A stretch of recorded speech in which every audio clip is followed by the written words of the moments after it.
Have you ever found yourself in a room full of people, feeling unsure of how to start a conversation? Or maybe you've wondered why some people seem to talk to anyone and everyone with ease, while you freeze up? If you're an English learner and want to improve your speaking skills in social situations, you're in the right place.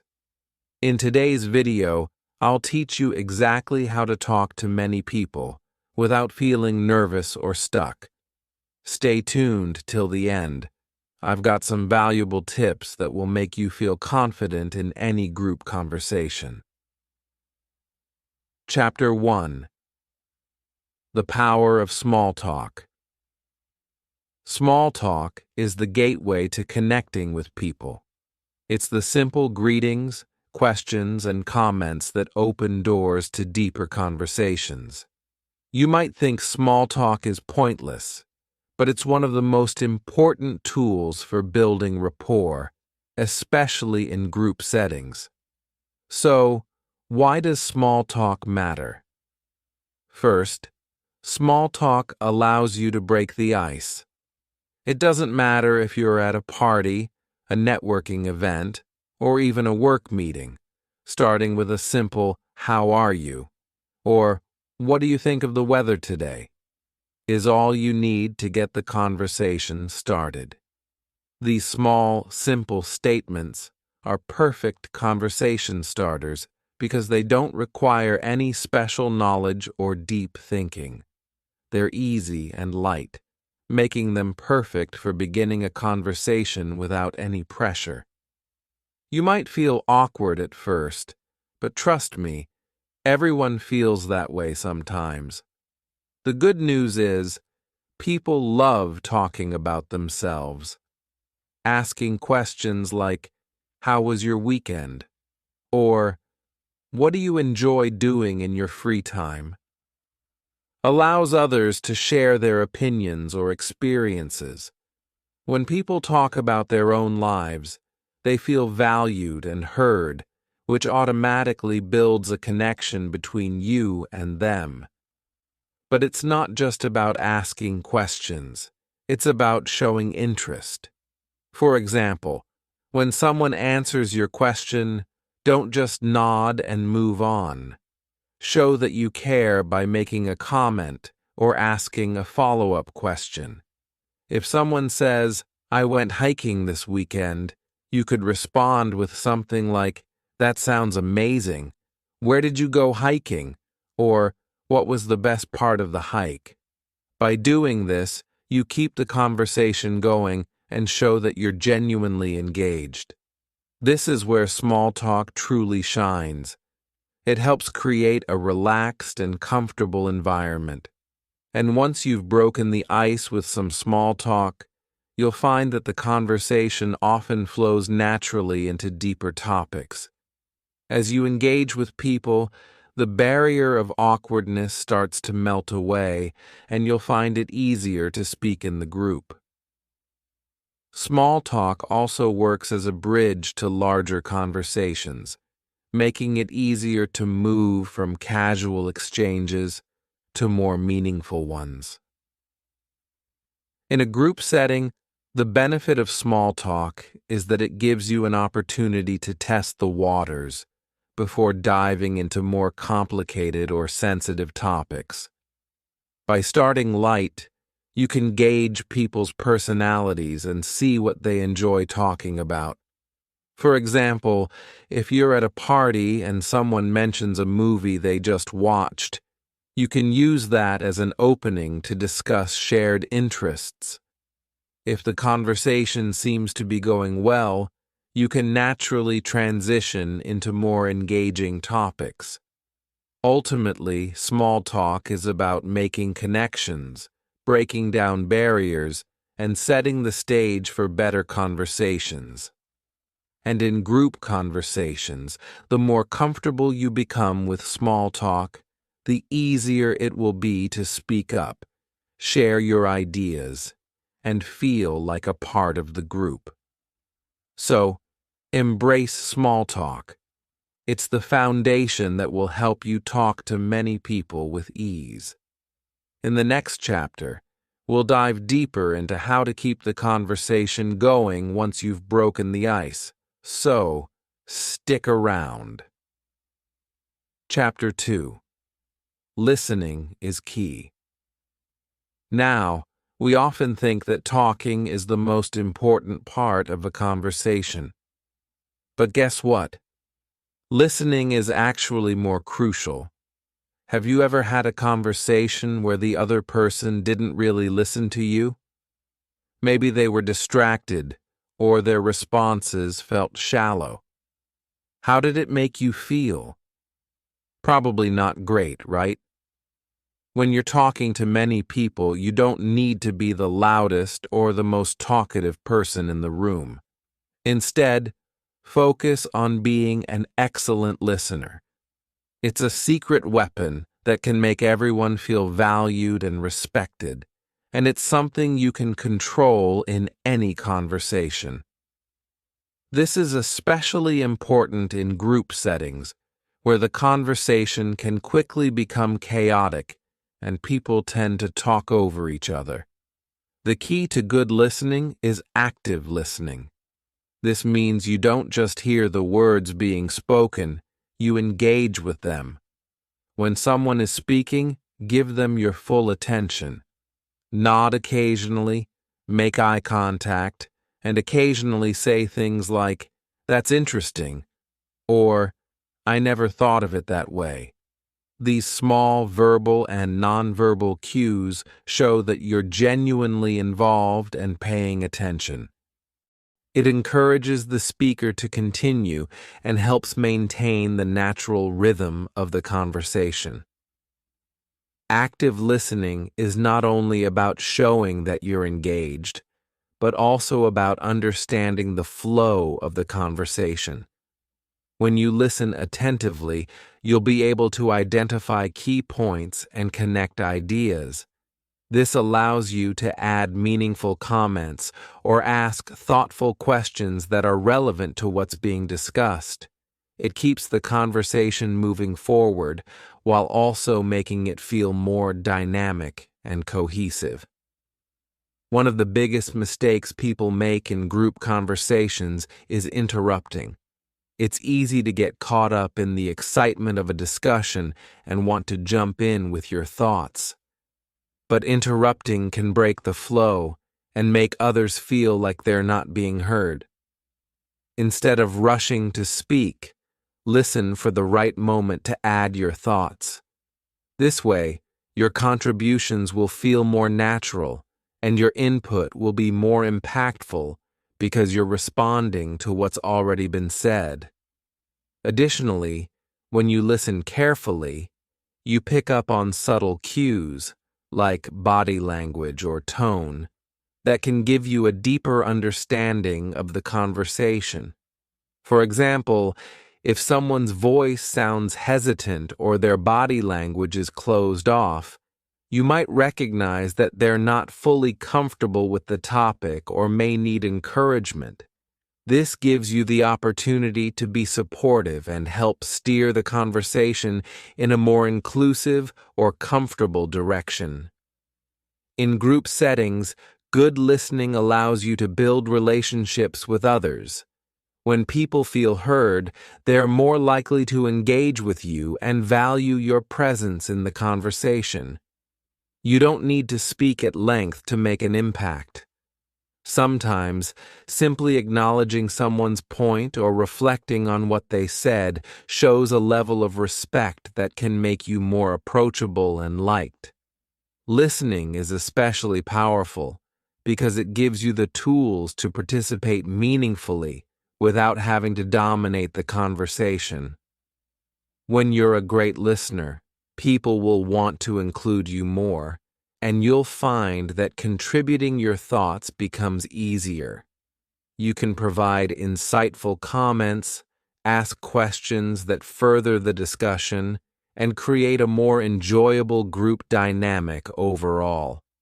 In the next chapter, we'll explore how to balance listening and speaking in group conversations so that you can contribute with confidence while still being considerate of others. Stay tuned. Chapter 3.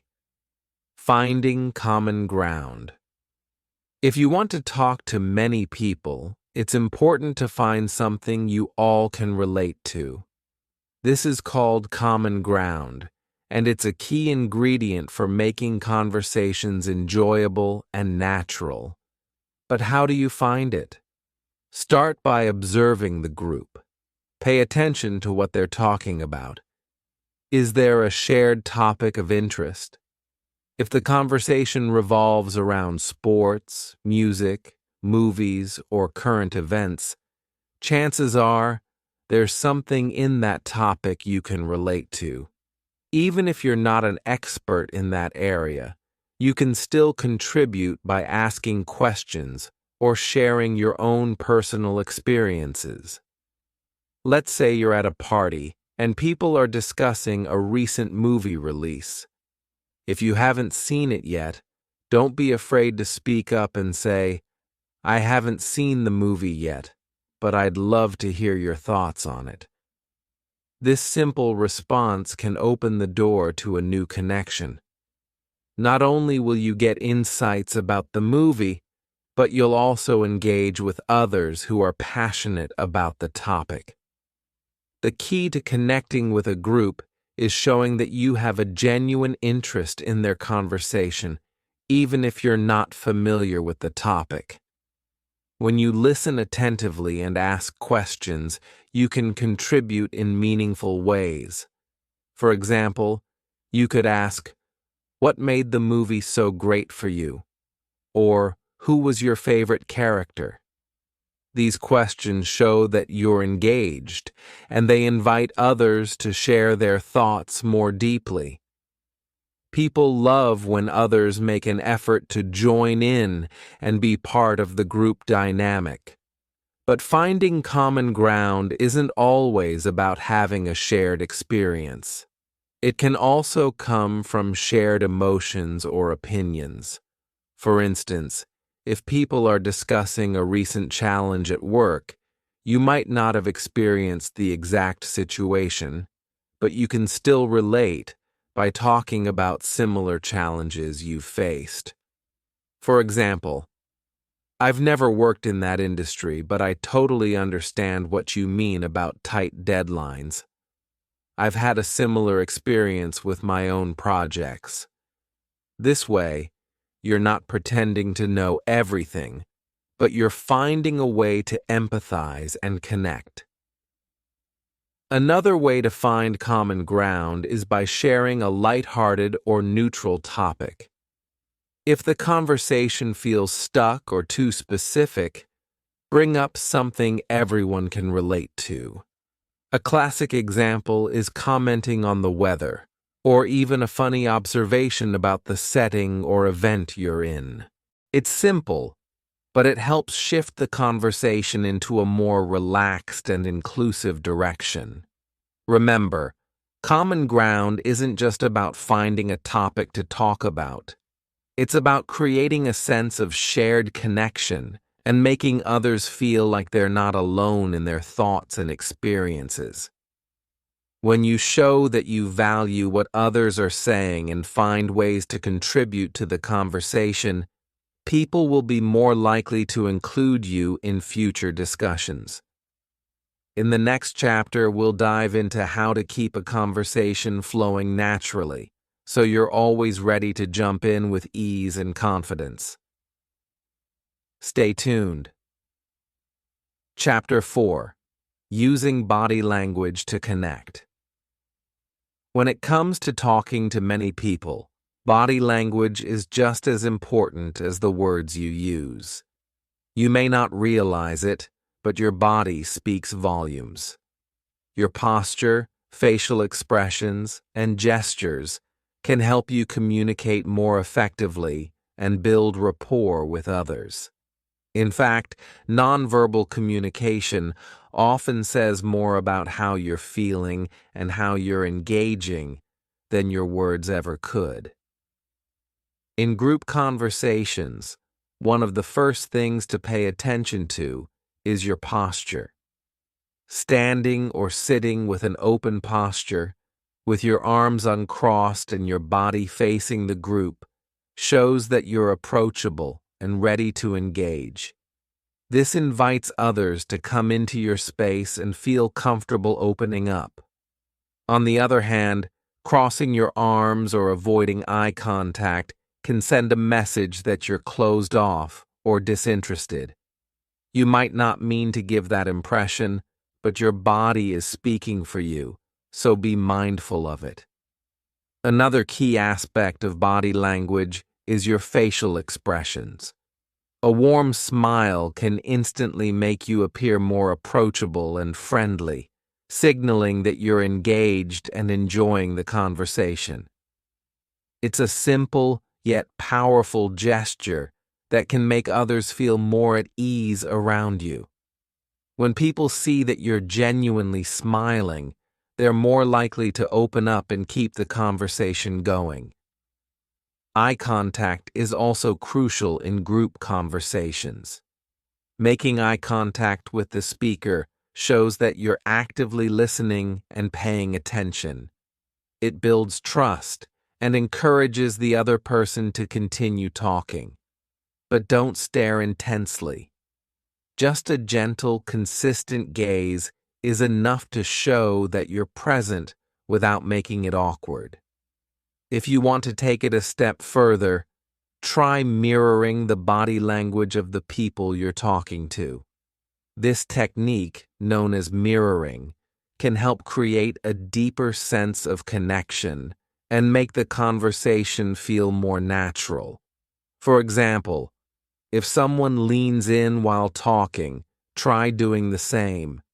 If they're gesturing with their hands, you can subtly incorporate hand movements as well. Mirroring signals that you're in sync with the other person and can create a bond that makes the conversation flow more smoothly. Be careful not to overdo it, though. Mirroring should feel natural and not forced. If you're too obvious about copying someone's movements, it could come off as insincere or awkward. Instead, allow it to happen organically, as it helps build rapport without even needing words. Lastly, be aware of your personal space.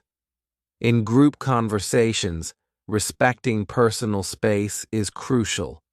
Standing or sitting too close to someone can feel invasive, while standing too far away may make you seem distant or disengaged.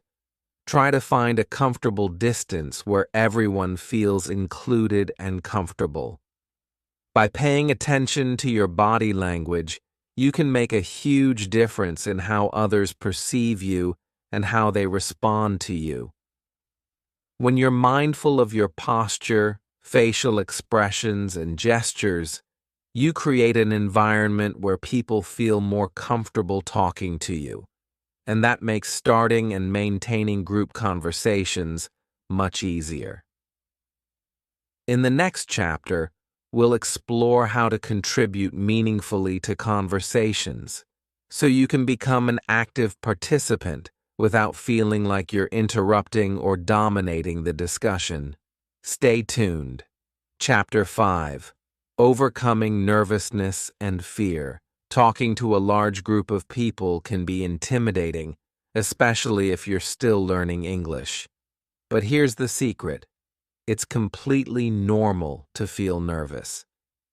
Even the most confident speakers get nervous sometimes. The key is learning how to manage that anxiety so it doesn't hold you back from joining the conversation. First, start by shifting your focus.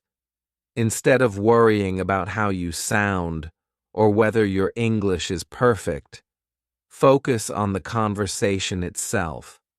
When you're worried about your own performance, your attention is on yourself, which only increases anxiety.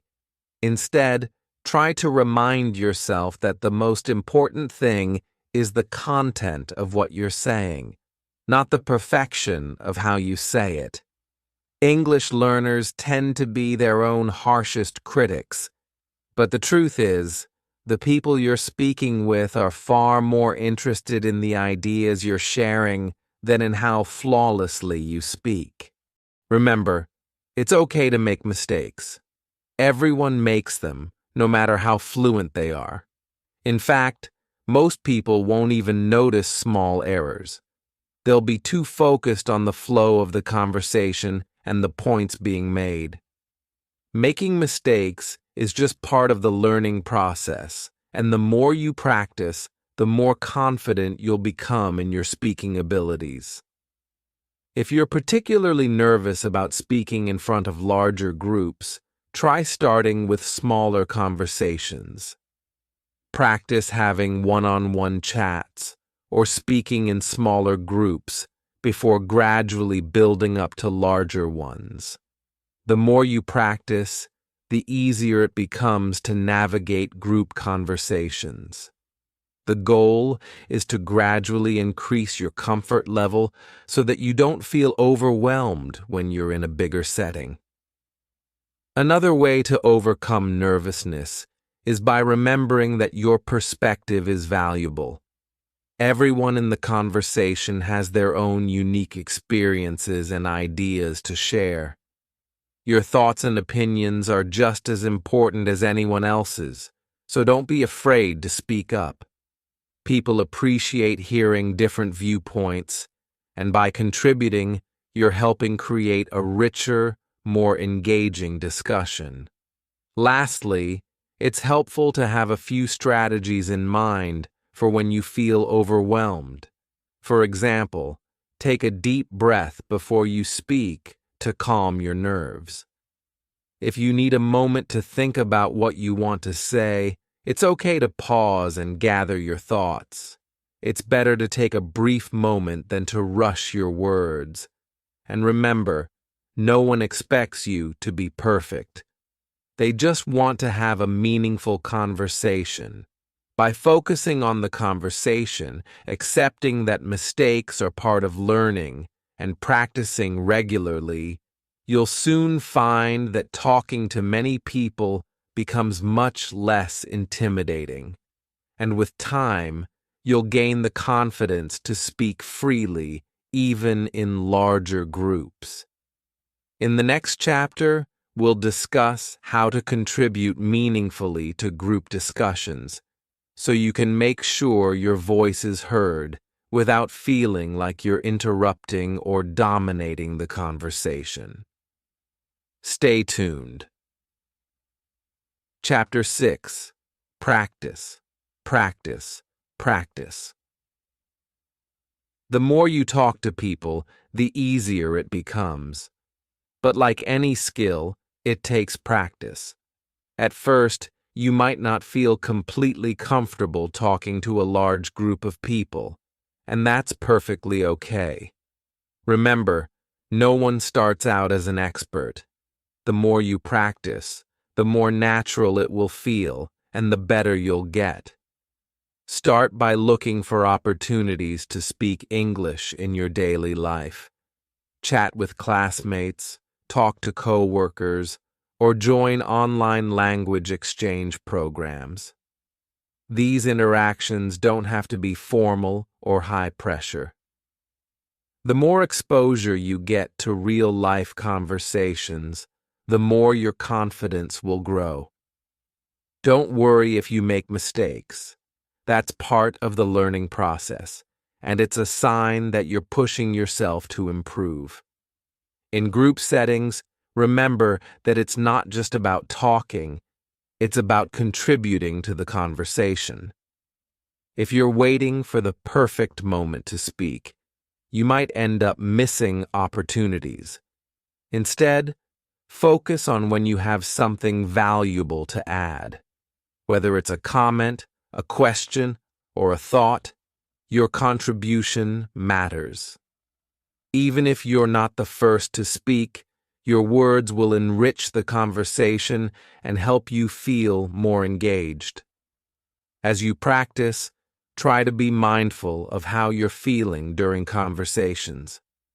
If you're nervous, take note of what makes you anxious and work on strategies to overcome it.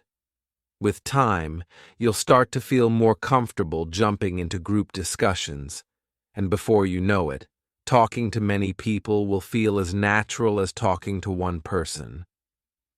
Keep in mind that practice isn't just about speaking, it's also about listening, observing, and learning how conversations flow. Pay attention to how others speak and how they interact in group settings. This can teach you important skills such as timing, how to ask follow-up questions, and how to show interest without dominating the conversation. So, start small, take every opportunity to practice, and remember that every conversation is a step forward. With consistent practice, you'll soon find that talking to many people becomes second nature, and you'll be able to confidently navigate any group discussion.